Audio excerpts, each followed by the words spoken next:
না চা খাওয়াবো না। চলুন একটা অসম্ভব ভালো হাঁসের ডিমের রেসিপি আপনাদের সাথে শেয়ার করি। আর যেটা আমি বানাবো সেটা হচ্ছে হাঁসের ডিমের ডিম কষা। অসাধারণ খেতে হয়। মশলা বাটাবাটির কোনো ঝামেলা নেই, শুধুমাত্র পেঁয়াজ রসুন আদা গ্রেট করে নিয়েই রেসিপিটা বানাবো। দুর্দান্ত খেতে লাগে। তো যার জন্য 4টে ডিম সেদ্ধ বসিয়ে দিয়েছি। ডিমটা সেদ্ধ করার সময় দিয়েছি নুন আর 1 ঢাকনা ভিনিগার, মানে ওই 1 চামচ মতন আর কি। তো ভিনিগার দিলে ডিমের খোলা খুব ভালো উঠে যায়, যার জন্য ভিনিগারটা দেওয়া। তো এখন ডিম সেদ্ধ হচ্ছে, এদিকে আমি দুটো মিডিয়াম সাইজের পেঁয়াজ মিহি করে স্লাইস করে নিয়েছি।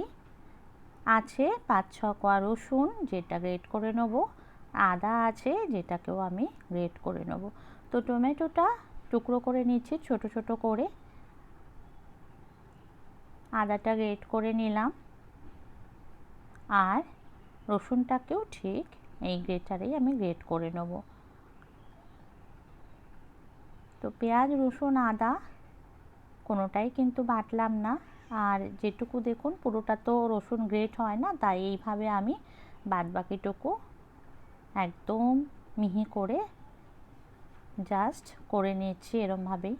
তো পেঁয়াজ রসুন আদা টমেটো রেডি। ডিম সেদ্ধ হয়ে ঠান্ডা হয়ে গেছে, সেগুলোকে আমি ছাড়িয়ে নিচ্ছি।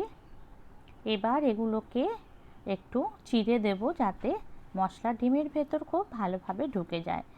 তো আমি সবসময় এরমই করি, যাতে ডিমের ভেতর পর্যন্ত মশলার টেস্টটা যায়।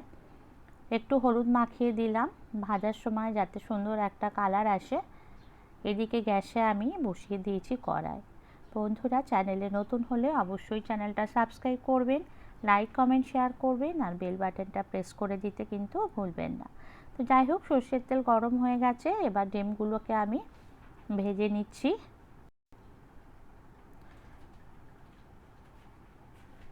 হাঁসের ডিমের কুসুম এত সুন্দর কালার হয়, আর কুসুমটার টেস্টও এত ভালো লাগে।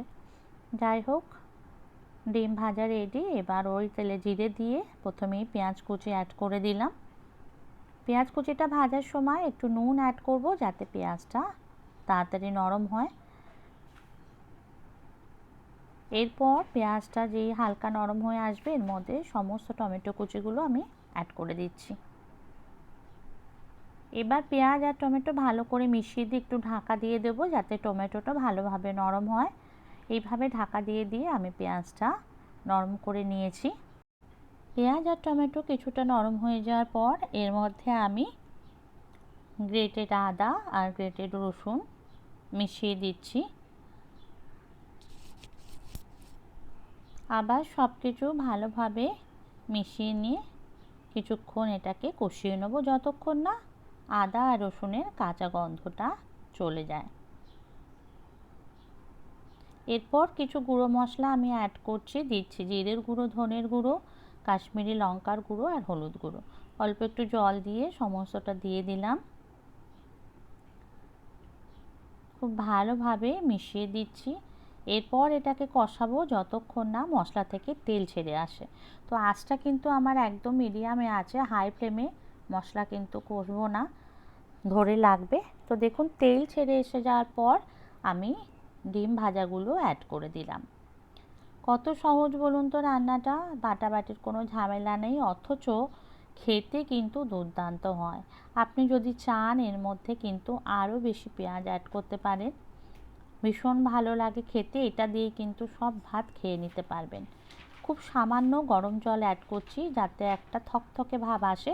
একটু জল যদি না দিই তাহলে কিন্তু ডিমের ভেতর কোনো মশলা ঢুকবে না, তাই জন্য এই জলটুকু দেওয়া। এরপর এর মধ্যে প্রয়োজন মতো নুন অ্যাড করব, কারণ পেঁয়াজ ভাজার সময় অল্প একটু নুন দিয়েছিলাম, তার জন্য এখন বুঝেই নুনটা দেব।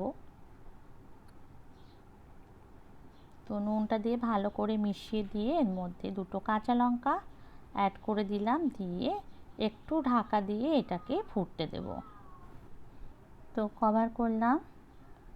এখন দেখতে পাচ্ছেন যে কতটা শুকিয়ে এসছে। গরম মশলা অ্যাড করে দিলাম, দিয়ে এর মধ্যে একটু ধনেপাতা কুচি ছড়িয়ে দেব। ব্যাস, রান্না তাহলে কমপ্লিট। বেশ খানিকটা ধনেপাতা মিশিয়ে দিচ্ছি।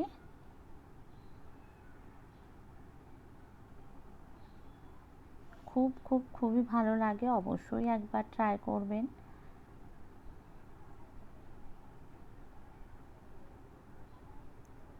এখন আরেকবার এটাকে আমি জাস্ট ঢেকে রেখে সার্ভ করে দেবো। দেখতে পাচ্ছেন কত সুন্দর হয়েছে রান্নাটা। রুটি দিয়ে খান, ভাত দিয়ে খান বা পরোটা দিয়ে খান কিংবা লুচি, অসাধারণ খেতে হয় এই হাঁসের ডিমের রান্নাটা। তো রেসিপিটা কেমন লাগলো জানাতে কিন্তু ভুলবেন না। আজকে তাহলে রাখছি, দেখা হবে নতুন কোনো ভিডিওতে। ততক্ষণ সবাই ভালো থাকবেন, সুস্থ থাকবেন। Thank you for watching.